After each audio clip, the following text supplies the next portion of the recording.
Hello friends, welcome back to మంచి శాస్త్రబోల్. ఈరోజు నేను మీకు ఏం చెప్పాలనుకుంటున్నానంటే న్యూ టాపిక్ అనమాట. లవ్ లెటర్ అంటే మీ పర్సన్ మీకు రాసిన లెటర్ అనమాట. ఇది చాలామంది మీరు మీ పర్సన్ దగ్గర నుంచి కాల్ ఆర్ మెసేజ్ కోసం వెయిట్ చేస్తూ ఉండొచ్చు. వాళ్ళు మీకు కాల్ చేస్తే ఎలా మాట్లాడతారు, మెసేజ్ చేస్తే ఎలా మాట్లాడతారని మీరు మీ ఇమాజినేషన్లో మీరు అనుకుంటూ ఉండొచ్చు. మీ పర్సన్ మీకు లెటర్ రాస్తే తను ఏం రాయాలనుకుంటున్నారో ఇప్పుడు మనం చూస్తాం. ఓకే, మీరు సపరేట్గా ఒక రూమ్లో కూర్చొని హెడ్ ఫోన్స్ కానీ అవి పెట్టుకొని వినండి. మీ ఐస్ క్లోజ్ చేసేసుకొని వినండి, ఫీల్ అవుతారు. ఓకే, మీ పర్సన్ మీకు ఏం చెప్పాలనుకుంటున్నారో ఇప్పుడు మనం చూద్దాం. ఓకే, మీ పర్సన్ మీ గురించి ఏమనుకుంటున్నారు, మీకు ఏం చెప్పాలనుకుంటున్నారు, మీకు లెటర్ రాస్తే తను ఏమేం మాటలు మీతో చెప్తారో ఇప్పుడు చూస్తాం. ఫస్ట్ నేను ఇక్కడ కార్డ్స్ పెట్టేసి ఆ తర్వాత మీకు చెప్తాను.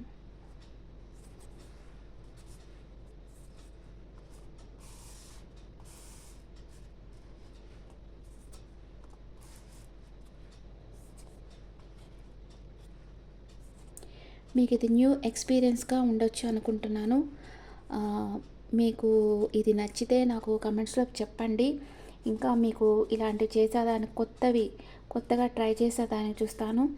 చాలామంది సేమ్ టాపిక్స్ చెప్తా బోర్ కొడుతూ ఉంది మేడం, కొంచెం చేంజ్ చేయండి, ఏదన్నా న్యూగా చెప్పండి అంటా ఉన్నారు.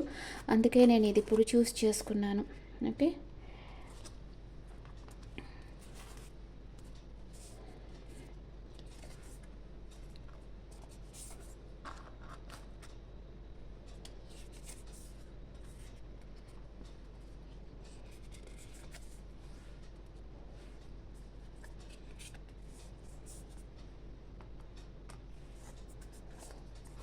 ఓకే, అందరికీ కార్డ్స్ బాగా కనిపిస్తున్నాయా?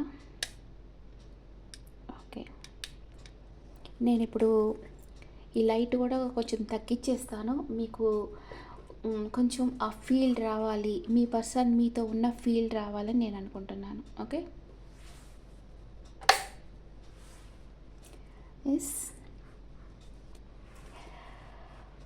మీ పర్సన్ లెటర్ రాశారు, కానీ ఇప్పుడు మీ పర్సన్ నేను అనుకోండి, జస్ట్ ఇమాజినేషన్. మీ పర్సన్ నేను అనుకోండి, మీ పర్సన్ చెప్పే మాటలు నేను చెప్తున్నాను అంటే అట్లా అనుకోండి. నేను మీ పర్సన్ అనుకోండి, మీ పర్సనే మీతో మాట్లాడుతున్నారు అని అనుకొని వినండి. ఓకే, మై డియర్ లవ్, నా మనసులో నీ మీద చాలా ప్రేమ ఉంది. అది ఎప్పటికీ తగ్గదు.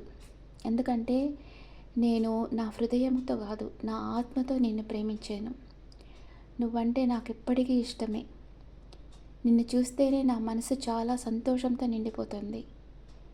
నీతో ఎన్నో చెప్పాలనిపిస్తూ ఉంటుంది, కానీ నువ్వు నన్ను చాలా దూరం పెట్టేస్తున్నావు. నీతో మాట్లాడాలి, నీతో కలిసి ట్రావెల్ చేయాలి, నీతో ఎన్నో నా మనసులో ఉండే బాధలు చెప్పుకోవాలి అని నేను ఎప్పుడూ ట్రై చేస్తూ ఉంటాను. కానీ నువ్వు నాకు ఒక్క అవకాశం కూడా ఇవ్వటం లేదు. నాకు ఒక్క అవకాశం ఇవ్వు. నిన్ను వదిలి నేను మూవ్ ఆన్ కాలేకున్నాను. మన బంధం అంతమైపోలేదు. నాకు ఒక్కొక్క క్షణం చాలా కష్టంగా గడుస్తుంది. నాకే తెలియటం లేదు. నువ్వు లేకుండా నేను ఎలా జీవిస్తున్నానో నాకు అర్థం కావటం లేదు. మనిద్దరి మధ్య ఉన్న ప్రేమ, ప్యాషన్, అటాచ్మెంట్, కేరింగ్ ఇవంతా మనసులో పెట్టుకొని నేను ఎంత నరకం అనుభవిస్తున్నానో నీకు తెలియటం లేదు. నేను భరించలేకున్నాను. నాకు తెలుసు నువ్వు నా మీద చాలా కోపంగా ఉన్నావని నాకు తెలుసు. నీకు నా మీద చాలా కోపం ఉందని తెలుసు. నా బిహేవియర్ వలన, నా పిచ్చి పనుల వలన నువ్వు ఎంత బాధపడ్డావో నాకు తెలుసు. నేను నిన్ను చాలా బాధ పెట్టాను. అలా నేను చేయకుండా ఉండాల్సింది. నీతో నేను చాలా రూడ్గా ప్రవర్తించాను. I'm sorry for that. నువ్వు కోపంగా ఉండడం సహజమే, కానీ నేనేం చేసేది? నేను చాలా కన్ఫ్యూజన్గా ఉన్నాను. ఏం చేయాలో అర్థం కాని పరిస్థితిలో ఉన్నాను. నాకు ఏం చేయాలో అర్థం కావటం లేదు. నా దగ్గర 2 ఆప్షన్స్ ఉన్నాయి. అందుకనే నేను ఏది ఆలోచించలేకపోతున్నాను. కానీ త్వరలోనే నేను ఈ సిట్యుయేషన్ నుంచి బయటపడతాను అండ్ నిన్ను చేరుకుంటాను. నువ్వు నాకు హ్యాపీనెస్ ఇచ్చే సోర్స్‌వి. నువ్వు లేకపోతే నాకు లైఫే లేదు. నేను బ్రతికుంటాను కానీ జీవించుండను. నువ్వు లేకపోతే నా జీవితం శూన్యమైపోతుంది. నా జీవితంలో ఏ సంతోషము ఉండదు. అప్పుడప్పుడు నాకు అనిపిస్తుంది, నువ్వు నాకు దూరం అయిపోయినట్లు, నీ మీద నాకు ఏ హక్కు లేనట్లు అనిపిస్తుంది. నేను నీ మనసు ద్వారం దగ్గరే ఉన్నాను. ఎందుకంటే నీ హృదయం తలుపులు నువ్వు క్లోజ్ చేసేసావు. నువ్వు బాధపడచ్చు, కానీ నేను ఇంకా మన గురించి ఆలోచిస్తున్నాను. ఆ మూమెంట్స్, నీ ప్రేమ నిండిన నీ చూపులు, నీ మాటలు, నీతో కలిసి నేను చేసిన ప్రయాణం ఏది నేను మర్చిపోలేదు. ఒక్కొక్క నిమిషం నాకు నీ జ్ఞాపకమే వస్తుంది. నువ్వు అనుకుంటూ ఉండొచ్చు, నాకు నువ్వు గుర్తులేవు, నిన్ను నేను మర్చిపోయాను అనుకోవచ్చు. అది రాంగ్. నేనెప్పుడు నీ గురించి ఆలోచిస్తుంటాను. నువ్వు ఎలా ఉన్నావు, ఏం చేస్తున్నావు అని ప్రతి నిమిషం నీ గురించి ఆలోచిస్తున్నాను.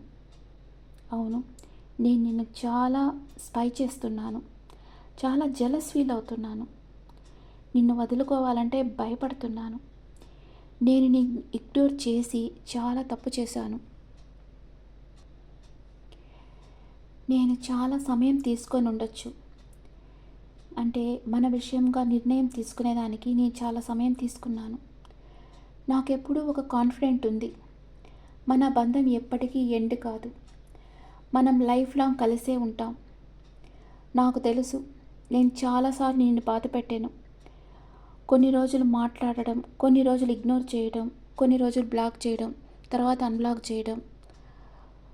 నువ్వు నన్ను బ్లాక్ చేసేవు, తర్వాత వెంటనే అన్బ్లాక్ చేసేసావు. నీకు నేనంటే ఇష్టం ఉందని నాకు తెలుసు, కానీ నువ్వు బయట పడటం లేదు, నేను పడుతున్నాను అంతే.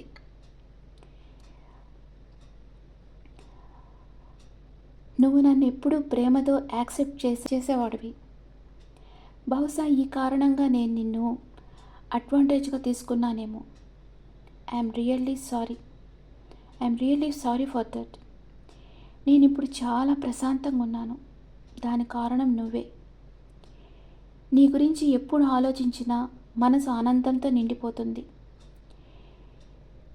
నీ దగ్గరే నాకు ఎప్పుడూ ఒకటి బాగా నచ్చుతుంది. ఏంటంటే నీకు చాలా ఓర్పు ఉంది, చాలా ధైర్యము ఉంది. నువ్వు ఎప్పుడు నన్ను సెల్ఫ్లెస్గానే ప్రేమించావు, చాలా కేర్ తీసుకున్నావు. అందుకే నువ్వంటే నాకు చాలా ఇష్టం. నేను కరెక్ట్ అయిన పర్సన్తోనే ఉన్నాను అని నాకు తెలుసు, కానీ పరిస్థితి బాగలేదు. నాకు ప్రతి నిమిషం చాలా భారంగా ఉంది. చాలా త్వరలోనే నిన్ను కలుస్తాను. నిన్ను చాలా ప్రేమిస్తున్నాను. అన్కండిషనల్గా నిన్ను లవ్ చేస్తున్నాను. మనిద్దరం కలిసి ఎంతటి కష్టాన్నైనా ఫేస్ చేస్తాం. ఎలాంటి ప్రాబ్లం అన్నా మనం కలిసి ఫేస్ చేస్తాం. మీ ఇంట్లో వాళ్ళతో మాట్లాడటము, లేదా మా ఇంట్లో వాళ్ళతో మాట్లాడటము, మనం కలిసి మాట్లాడతాం. మంచి నిర్ణయం తీసుకుంటాం. నువ్వు అవసరపడి ఏ నిర్ణయం తీసుకోవద్దు. నువ్వు ఇంకా నా నుంచి మూవ్ ఆన్ కాలేదని అనుకుంటున్నాను. నీ మనసులో నేనున్నానని అనుకుంటా ఉన్నాను. ఎందుకంటే నేను ఎప్పుడు కళ్ళు మూసుకున్నా నీ రూపమే కనిపిస్తుంది నాకు. నీ ఫోటో నాకు చూడాల్సిన అవసరం లేదు, ఎందుకంటే నీ ఫోటో ఎప్పుడు నా మనసులోనే ఉంది. నువ్వు నన్ను చిన్న చిన్న విషయాలకి కాంప్లిమెంట్స్ ఇస్తుంటే చాలా నచ్చేది. నువ్వు ఎప్పుడు నువ్వు చాలా స్మార్ట్గా ఉన్నావు, చాలా అందంగా ఉన్నావు అంటుంటే చాలా ప్రౌడ్గా ఫీల్ అయ్యేదాన్ని. నేను నీకు చాలా స్పెషల్ అని అనుకునేదాన్ని. నీకు తెలుసు కదా, మన ఇద్దరం పర్ఫెక్ట్ మ్యాచ్ అని, ఐడియల్ కపుల్ మనం. నేనేం చేసినా నువ్వు నన్ను ప్రేమిస్తావు. అది నాకు చాలా ఇష్టం. ఎందుకంటే నువ్వు నన్ను చాలా ప్రేమించావు. నా రైట్, నా మైనస్ అండ్ ప్లస్ అన్నిటితో నువ్వు నన్ను ప్రేమించావు. అందుకే నువ్వు నన్ను ఎప్పటికీ వదులుకోవు అని నేను నమ్ముతున్నాను. ఈ ప్రపంచంలో నువ్వే చెప్పావు కదా, ఈ ప్రపంచంలో నీ అంతట ప్రేమించే వాళ్ళు ఎవరూ లేరు, ఎవరు నాకు దొరకరా, నువ్వే చెప్పావు. Yes, I love you and I miss you. I want spend my lifetime with you. I love you forever and ever. Okay friends, this is the reading. నాకే లైట్గా ఏడుపు వచ్చేసినట్టు అయిపోయింది ఈ రీడింగ్ చేసేటప్పటికి. మనసు కొంచెం భారంగానే అయిపోయింది. మీకు ఎలా ఉందో నాకు కమెంట్స్లో పెట్టండి. అండ్ ఇలాగ రీడింగ్ చేయడం ఎలా ఉందో కూడా చెప్పండి. ఓకే ఫ్రెండ్స్, ఈ రీడింగ్ మీకు నచ్చితే కమెంట్స్ చేయండి. మీ ఒపీనియన్స్ నాకు కమెంట్స్లో పెట్టండి. Thank you.